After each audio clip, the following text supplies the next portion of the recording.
Welcome to Peep TV Live. Had a little problem with the service, so I had to switch it up today.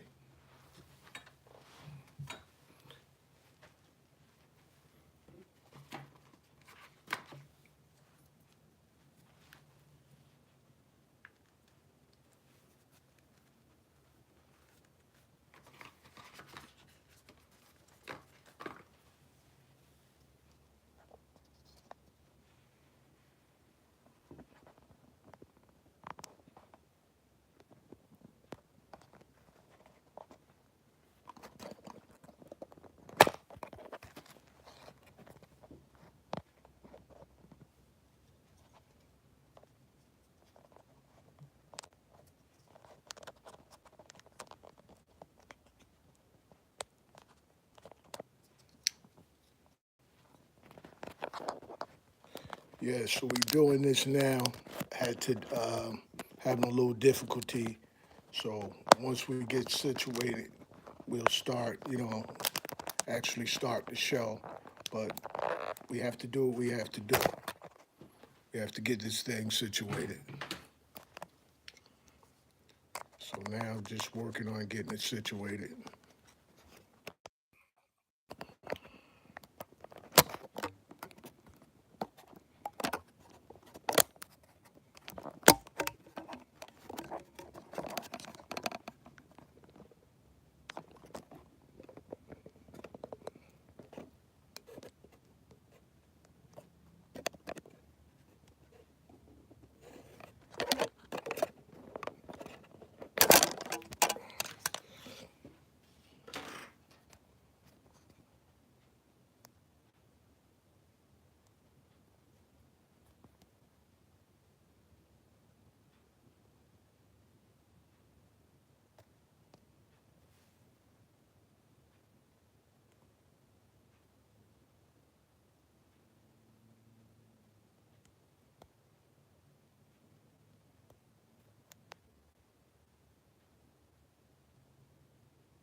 Okay, we back.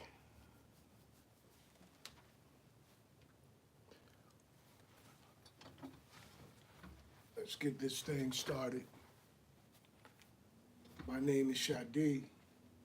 Welcome to Peep TV Live. I'm coming to you not as a black man, not as an African American, not as a person of color. I'm coming to you as a Moroccan Moor, which means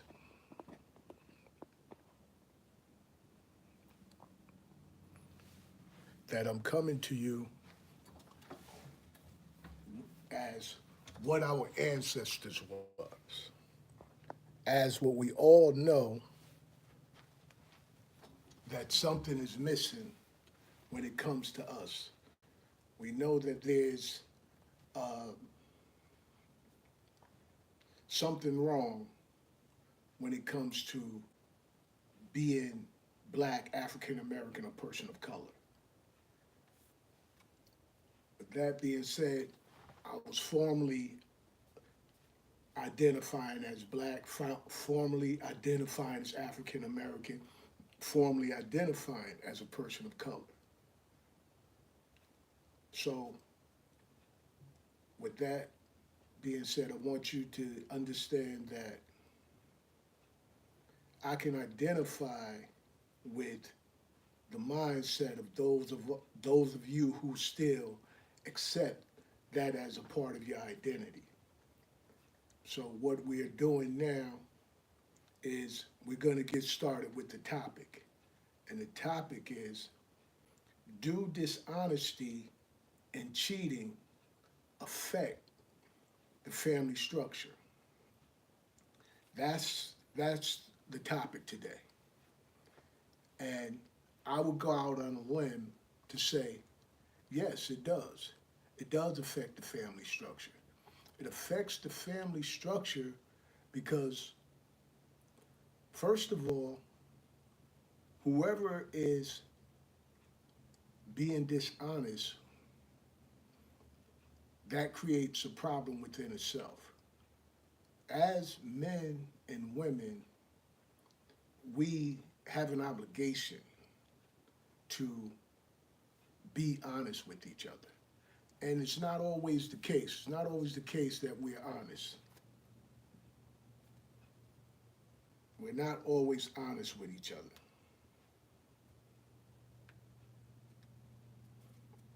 So I want that to be gotten out of the way first. Like I said, we've been having little difficulties with the programming because what we normally use, we're not able to use today. So we had to improvise because we want the show to go on. So you see me moving around, messing with things. Um, just bear with me so that we can get this thing to the way it needs to be.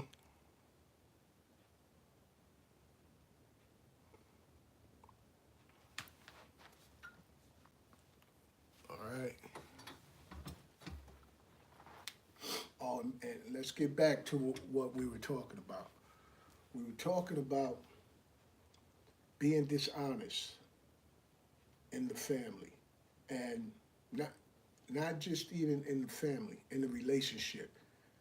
We all need to have relationships, and one of the most important things for us to be able to master is the relationships. Without relationships, we have no ability to change our present conditions. So, what, and you may ask, what gives me the expertise to talk about relationships? Well, let me start off by saying this. I'm 60 years old. I've been married for 23 years. I've been dealing off and on with my wife for 40 years. So pretty much anything that you went through in your relationship or going through in your relationship, I've already been through it. And I'm here to do what wasn't done for me. And that is to give out information to young brothers and sisters, young and older ones as well, about what can we do and how to deal with each other when it comes to relationships.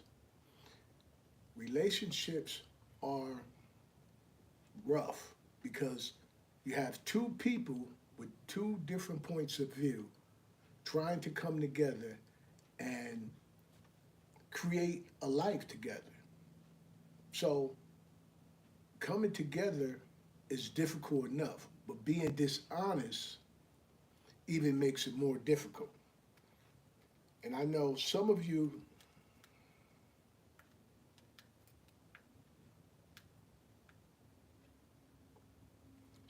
talk about cheating, and some of you may look at cheating differently.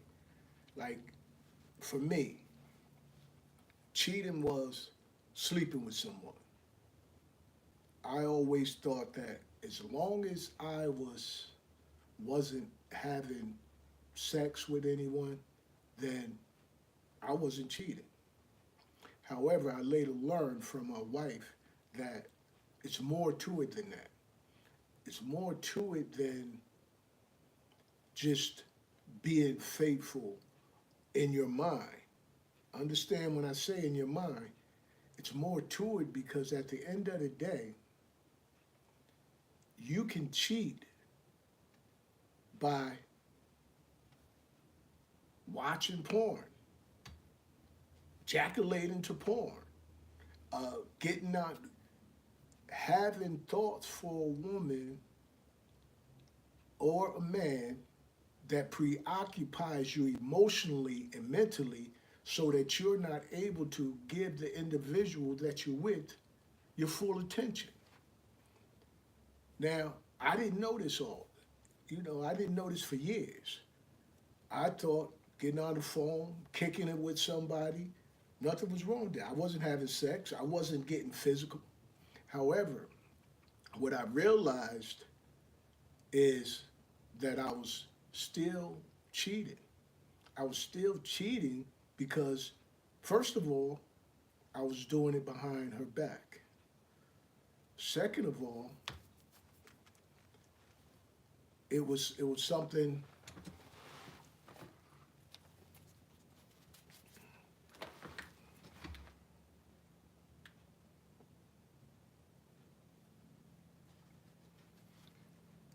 It was something that was done that was intentional. I didn't do it intentional. It was something. Well, let me stop lying. I did do it purposely. I was a avid cheater, not the type of cheater like this. My type of thing was I wouldn't be with someone, you know, and build like a long term relationship. I wasn't really like that type of individual. It was short term, and then I could go 2, 3, 4 years and not do anything. And then I feel like, look, I didn't cheat for 4 years. So uh, what did I, what am, I deserve it. I start feeling like I deserve to, you know, have a little fling. However, what I didn't realize is the hardship and the damage that it caused my now wife, where she still struggles with some of the things that I did to her in the past. So I'm saying to you young brothers out there and you older ones that's still doing your thing, be mindful of what you're doing because at the end of the day, if you have a wife and you have someone that's been there for you for years and has your back, is it worth it for a few minutes of, pleasure? A few minutes, an hour, whatever. Is it worth it to hurt someone who really loves you and who is really there for you just for a few minutes of pleasure? I would say it's not worth it. It's definitely not worth it to break the heart and break the spirit of an individual who has been there for you and has your back. For me, I had to learn. I had to learn that it was more ways to cheat and be dishonest than straight out lying. Many of us will say, look, I'm not cheating because I haven't had sex with the person. I'm not cheating because all we do is talk on the phone. That's still cheating because at the end of the day, you're not giving the person that you're with your undivided attention. You're not giving the person that you're with what they need from you because you're falling short of what you need to give the individual that you're with. And does it affect the family? Of course, it affects the family. It affects the family because what I'm going to speak from a male's point of view. As a male, watching your father cheat on your mother puts the idea in your head that it's okay. It's okay to do that because look, this is my father. This is what he's done. This is what I've seen him do. So, in order for us to make the necessary changes, we're going to have to, as men, we're going to have to be able to be more disciplined. And if you're the type of guy that needs more than one woman, okay, be honest. Come clean. Look, I want more than one woman. And think about it this way. Let's think about it on this term. How many of you have been like me back in the past that you've got one woman to co-sign it? You got the side piece to co-sign it. You got the one lady, you got it halfway. You tell the one, look, I got a lady, I got a wife or whatever, and she's there. She's there for you. However, who is not there or who is unaware of what's going on is normally the one that you're with, the main lady or the main guy, in the speak. Because women cheat too. Men are not the only ones that cheat. Women cheat too. Women are guilty of cheating. And because at the end of the day, if you're cheating, who are you cheating with? If you're heterosexual, you're cheating with another woman. You're cheating on your woman with the woman. And if you know, and if you're a man, I mean, if you're a woman, you cheating on your man with another man. So this is this is something that is happening far too much in our community, and our children are suffering behind it because now the women are on it like this. You cheat, they gone. And for me, okay, let's look at it this way, ladies and men. You cheat, you move to the next person. They cheat, you move to the next person, so forth and so on. You see where I'm going with this? At the end of the day, before you know it, you done been with 25 to 100 people, and less than, 2, 3 years it can happen. Now, the reality behind that is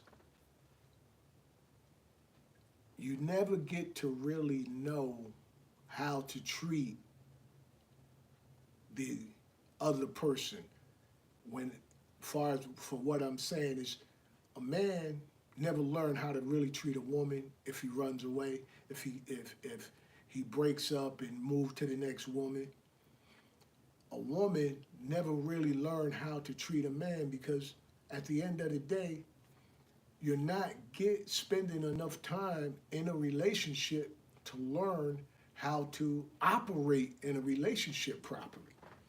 Short-term relationships don't teach you what you need to know to be good in a relationship, to be a good person in a relationship.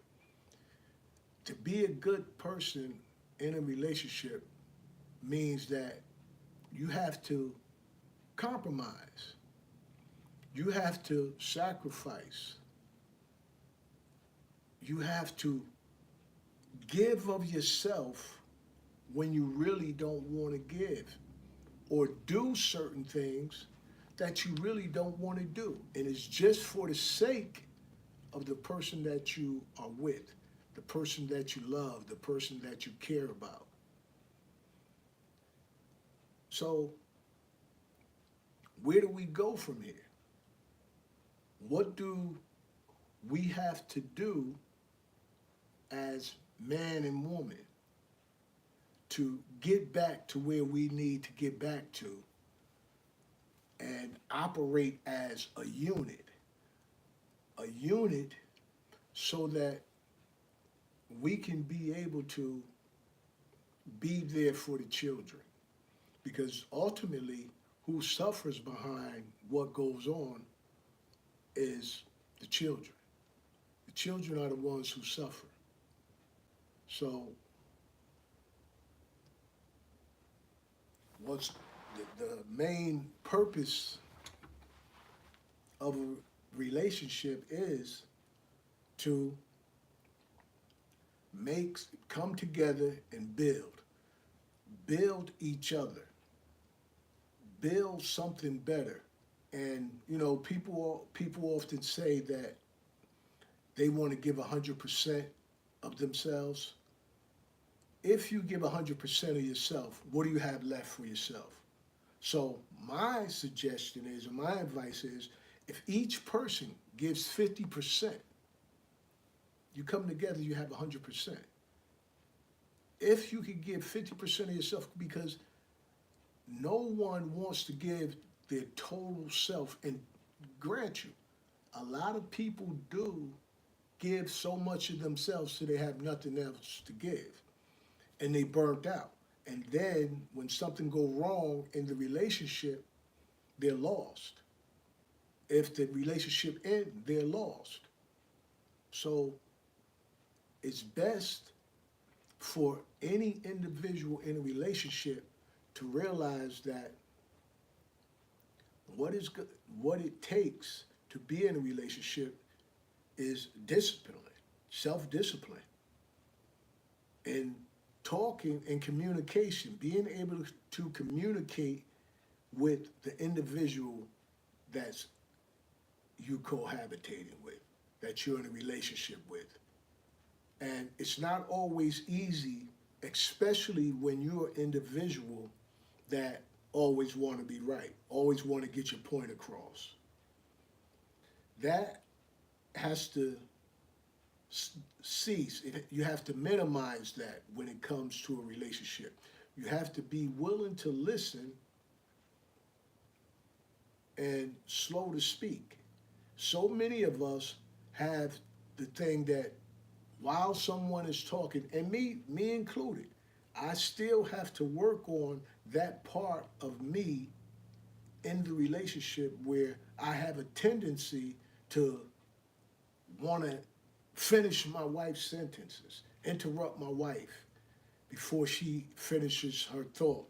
Now, what happens when you do that is you don't get to know exactly what the person is trying to say, and it creates frustration in a relationship. And why am I talking about relationships? Because relationships are the core to everything, everything to our being as humans. We need to be able to function in relationships. And in order for us to get to where we want to be as a people and where we're striving to be as a people, we're going to have to be able to build better relationships, first of all, with the man and woman, and with each other, with our children. We have to be able to sometimes take the me and I out of it and start working towards we and us. That's what it's going to take for us as a whole to make the necessary changes to get to where we need to get as a people. I do this out of the love of the people that I belong to. As I said, I identify myself as a Moroccan Moor. Many of you still identify as black, African American, or colored, a person of color. And that's all right. However, my purpose behind leaving that alone is politically, it puts us at a disadvantage. Many of us complain about people attacking us based on the skin color. Many things going wrong based on the color of our skin. So if our skin color happens to be our disadvantage, then why are we holding on to something that gives us a disadvantage? And we say like black women have it harder than any women. Black men have it harder than any men. And in this country, that's true. It's not a lie per se, but it's a reason behind it. And before we could get to that reason, before we could get to where we need to be, we have to be able to function with the relationships. We have to be able to make the necessary adjustments within ourselves to improve on one-on-one relationships, father and son relationships, mother and and fathers are the key to our community. And too many individuals are are leaving, are leaving the relationships based on what we were talking about. One being dishonest and cheated.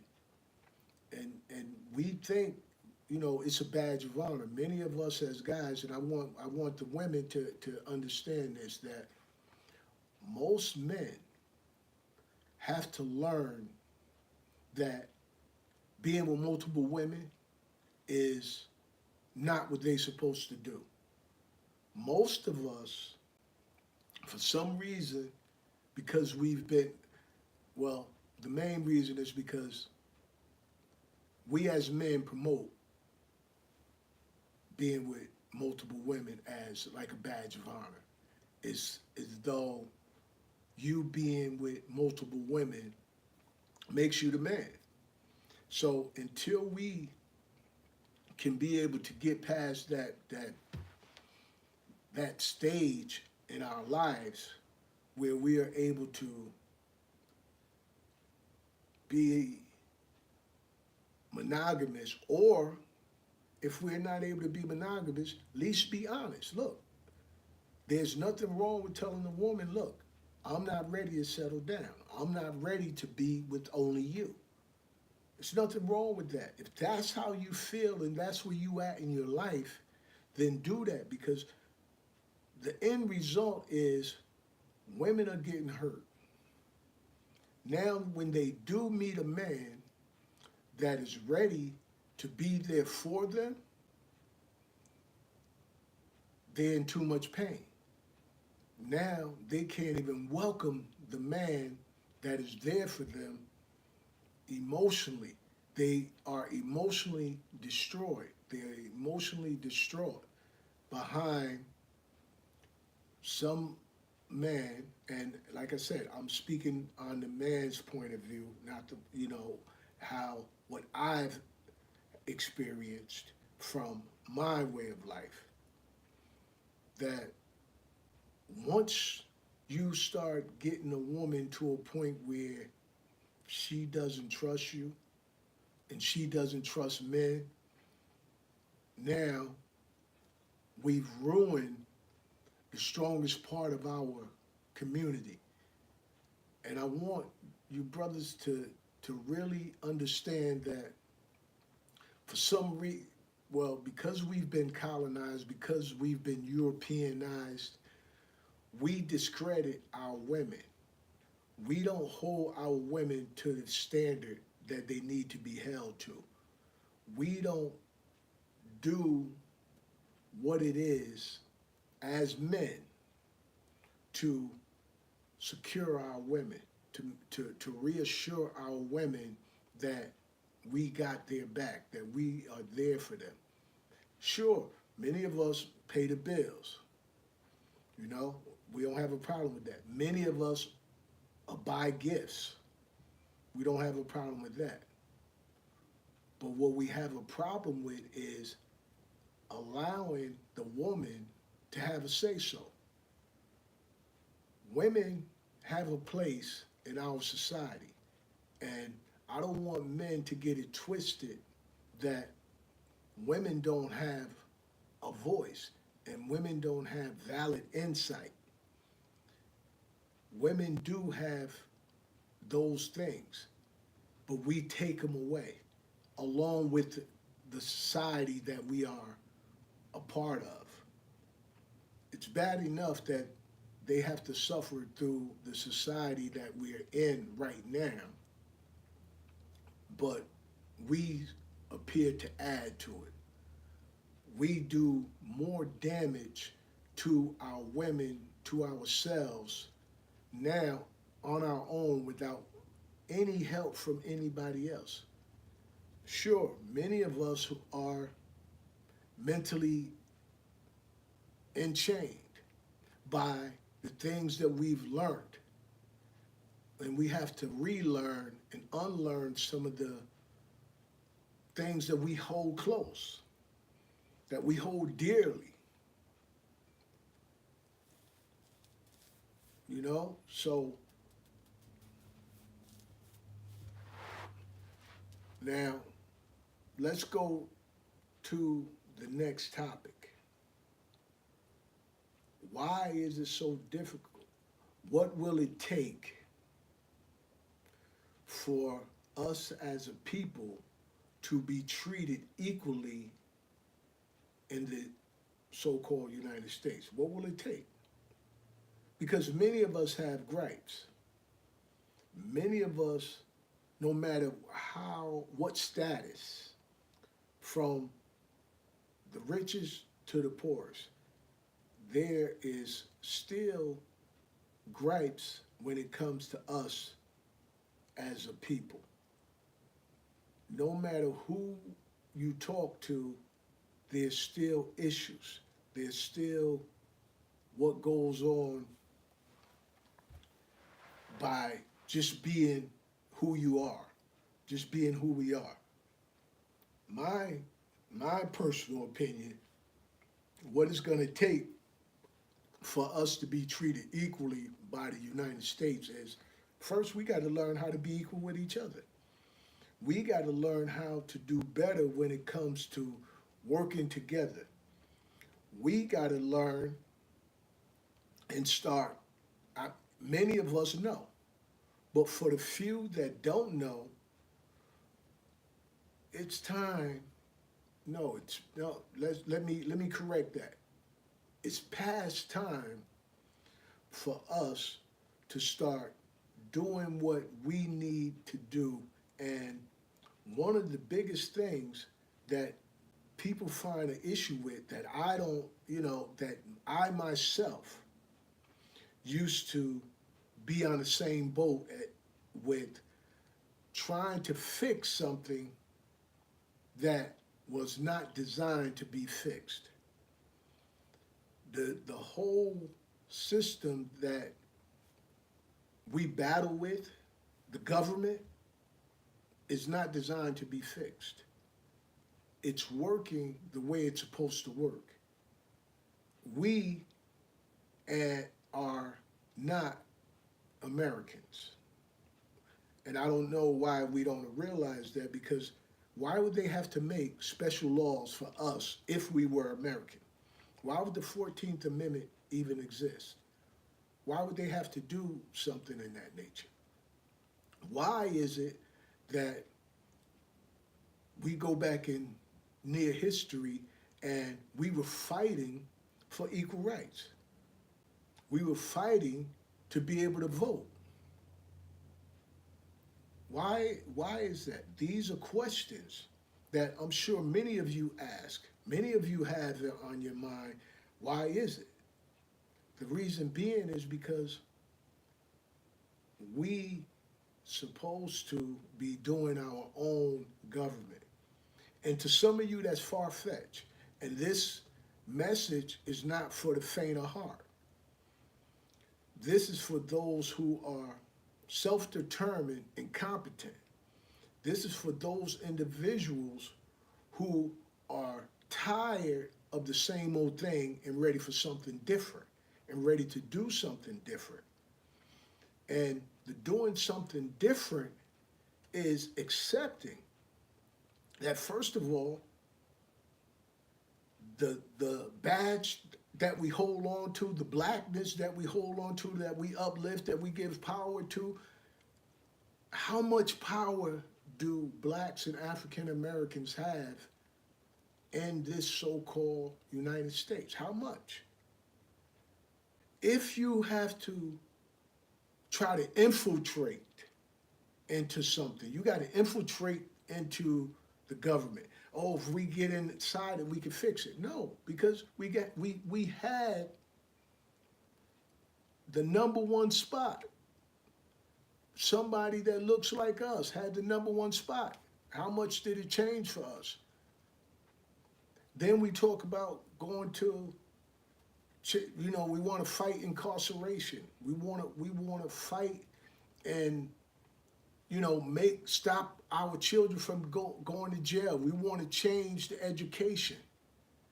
And at the end of the day, We have to realize that if we have to fight somebody that much to that degree, then why keep asking them when you can create your own? When you have the ability, and not just the ability, that you have laws that they never taught you about that gives you the right to self-determination, to be sovereign and independent, to be able to do what it is that they're doing, which is the government, the so-called colonists, for ourselves. Wouldn't it be beautiful to be able to vote for your own people, to vote for a state that you know that's going to have your back, so that you don't have to be feeling compromised, less than, degraded. And this is all possible, people. This is all possible because, but first, we have to make a conscious decision that we want to give up this title that they gave us. We want to give up calling ourselves these names that they have made us so comfortable with, that legally binds us, legally writes us out of a contract that we have. And you probably saying, man, this guy's bugging. What is he talking about, a contract? Yeah, there's a contract with America, the United States of America, and us. Not us, the blacks, not us, the African Americans, not us, the people of color, not us, the so-called Americans or Moorish Americans. No, us, the Moroccan Moors.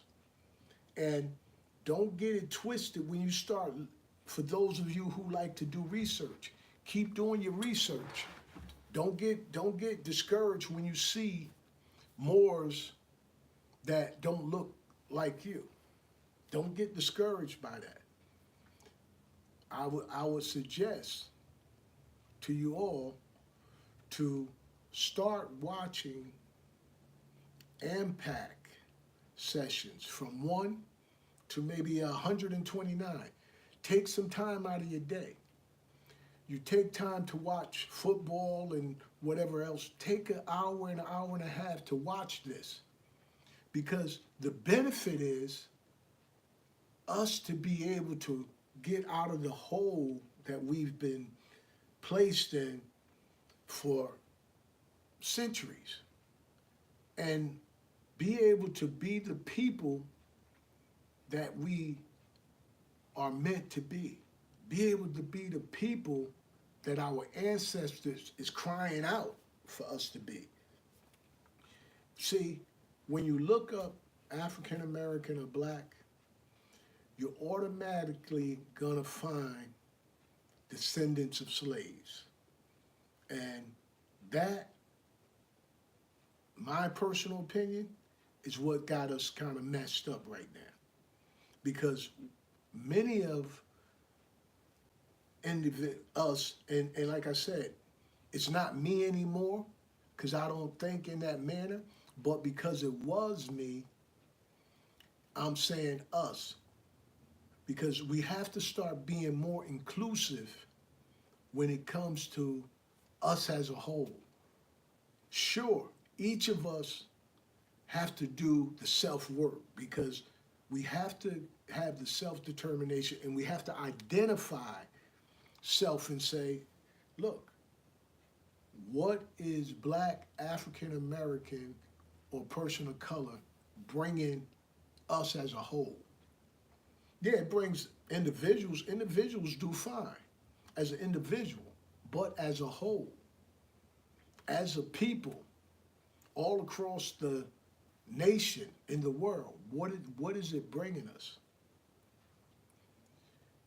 And the reason that I brought up relationships is because even if and when we start identifying as Moroccan Moors, we're going to have to still be competent. We're going to still have to work with each other to make the difference, to make the changes that are needed for us to govern. Believe it or not, people, we have the ability to create our own government. Our own government.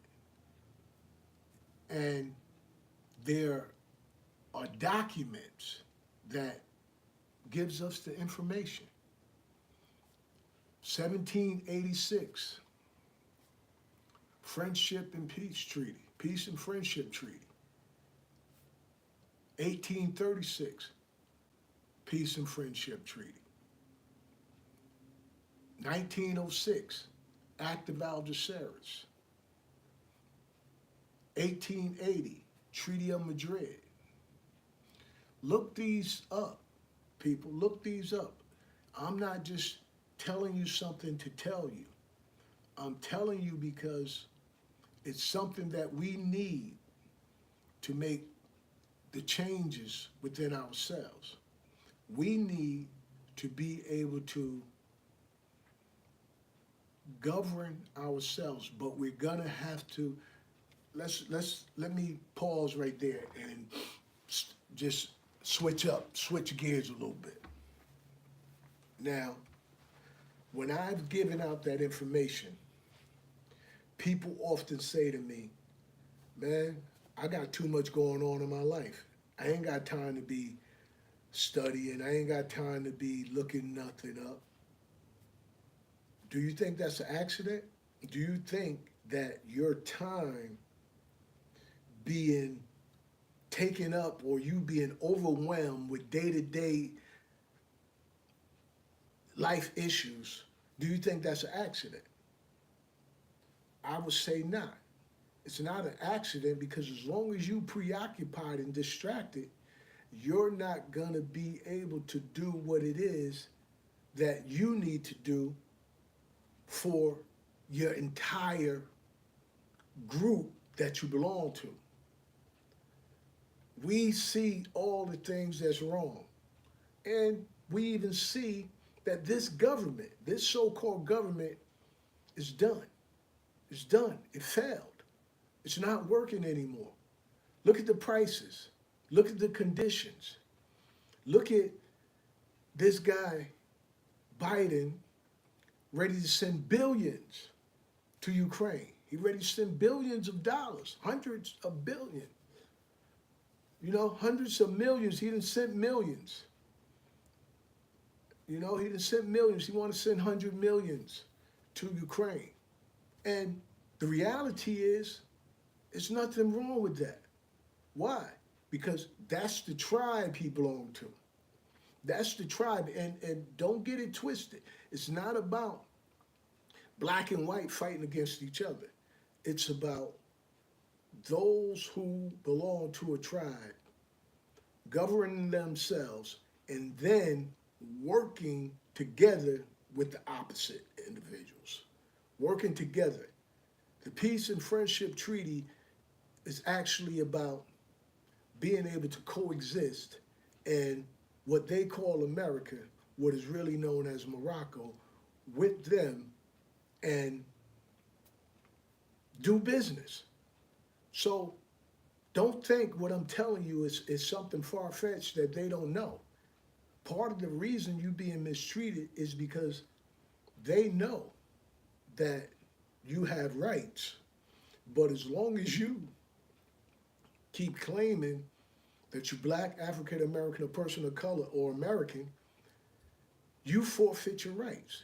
You forfeit your right as a Moroccan Moor. And as a Moroccan Moor, you have authority. But right now, because we still stuck with that mentality, that slave mentality, many of us are not even ready to make the necessary transition because we're not even ready to let go being called black, African American, a person of color. We haven't even gotten to that point yet. So first you gotta let that marinate. Marinate to the point where it's no longer about racism of color. It's not they not treating you right because the color of your skin.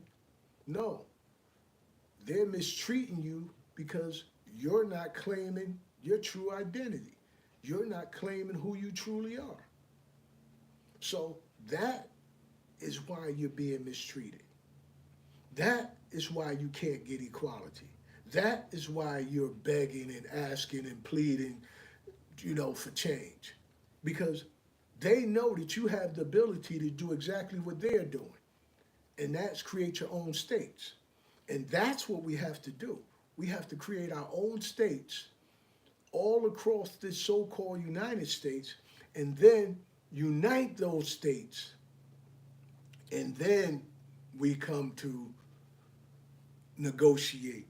Then we negotiate with the so called American government. We can't negotiate with the government right now individually. We can't negotiate with the government without having a state, without having a constitution. We have to have our own constitution. We don't need to try to correct their constitution. We have the ability to create our own constitution that represents us. And it's not about separation. No, it's about this is what the way it's supposed to be.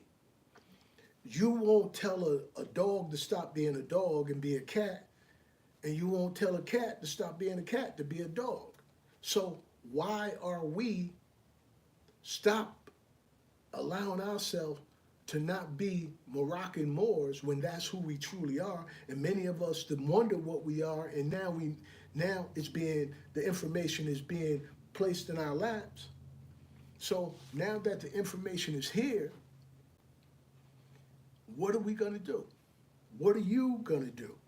You all, what are you going to do? Are you going to continue calling yourself black, African American, people of color, and keep knocking on the door, banging on the door, scratching on the door, pleading and kicking and screaming for change when all you have to do is change who you identify as, and then start doing your studying, and then build your own rewrite your own constitution, and start having them abide by what your laws. Come on, people. How many of you already, and I know that you've seen evidence of these laws hinder us, because that's the way they're designed, and we got to stop playing the game, because this whole thing about Peep game is to reveal the game. It's time to take the blinders off, people. Take the blinders off and see things for what it really is. Look, we've been played. We got to accept that. We've been played like a flute. But now we have an opportunity to make it right.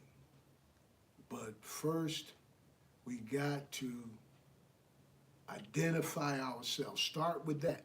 Start with changing your identification in your mind first. Before you do any paperwork, you got to get it in your mind. You got to understand that I'm not American. You got to say, you're not American. You're not black. You're not an African American. You're not a person of color. You are a Moroccan Moor, or you're just a Moor, or you're a Moroccan. And it seems strange because you say, oh, Morocco is in Africa, but you can call yourself an African American. So why you can't call yourself a Moroccan? Why you can't do that?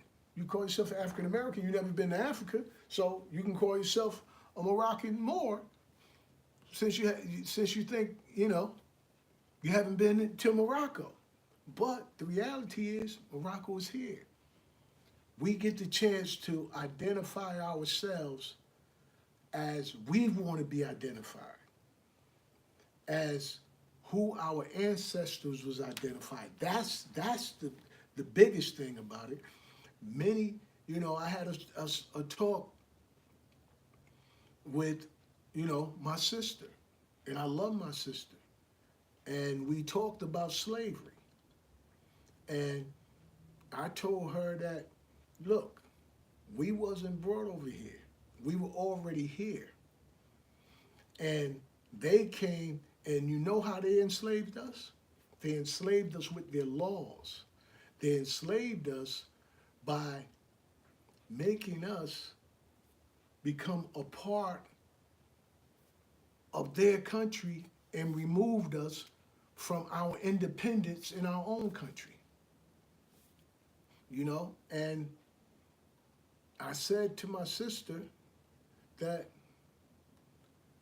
I'm not buying into that whole slavery thing the way they gave it to us. I'm not buying into that no more. I'm not buying into they brought us over here on ships and threw chains on us and got us to start doing their bidding. I'm not buying into that. And she said I was doing a disjustice to our ancestors. Now, how many of you believed in Christmas? I mean, Santa Claus. How many of you believed in Santa Claus? You found out that was a lie. So how could you not think that, okay, the people your ancestors wasn't intelligent enough to travel? They had to be brought over here by some other people? We doing our ancestors a disservice by that, by not believing and trusting that our ancestors had the ability to travel on their own and not having the ability to govern themselves. So with this whole slave mentality, they've discombobulated us, and it affects us in every aspect of our lives. That's why in the beginning I brought relationships up, because we can't even have a decent relationship because part of our thinking is that of the colonists, that of those who have supposedly enslaved us, our ancestors. Now, there's no more chains on you physically. There's no chains on you, but there's a chain on your brain. There's a chain on your mind, because you don't have the ability to rise above what they say is correct. You still want to listen to the colonists. You still want to fight for freedom, even though you're bumping your head. You got knots all over your head because the colonist is not giving you anything. The colonist is not going to change. This government is going to be what this government is going to be until we bring in our own government to challenge this government.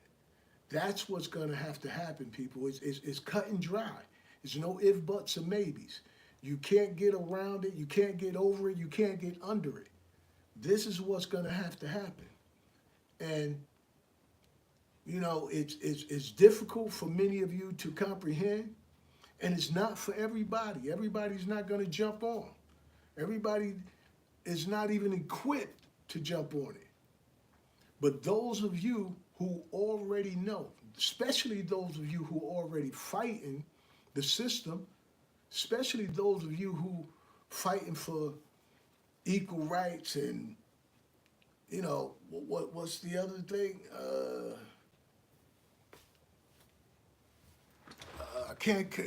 won't come to my mind right now, but when it does, I'll speak on it. I'll bring it back, you know. But at the end of the day, it's about human rights. That's what it's about. It's about us being human beings, deserving the right to govern ourselves, deserving the right to not ask anybody to do anything for us, far as can we have our history put in school. Look at us, people. Look at the degradation, the denigration behind that. Having to ask other people to put your history in school. Why should you even have to do that? They telling you on every step of the way, look, you're not American. You're not a part of what, we tell you you're a part of. We show you every day, but you still keep, you know, insisting that you're a part of it. You're not. You are a Moor, Moroccan Moor. I can't say it enough to you. That's who you are, and that's who you're going to have to start identifying with. And that's the changes you're going to have to start making, because we got to get past. Let me tell you what it did for me. It freed me of the black and white thing. It freed me of looking at white people sideways, because white don't exist. Every nationality or every people is tied to a land, and the land is tied to the people. What land is called white? What land is called black? What land is called African American?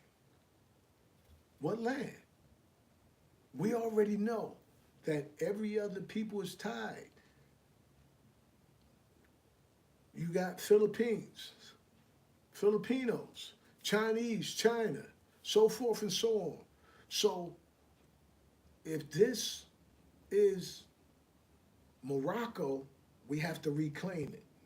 We have to reclaim where we at, our ground, our land. See, the game that they played on these people. Pardon me.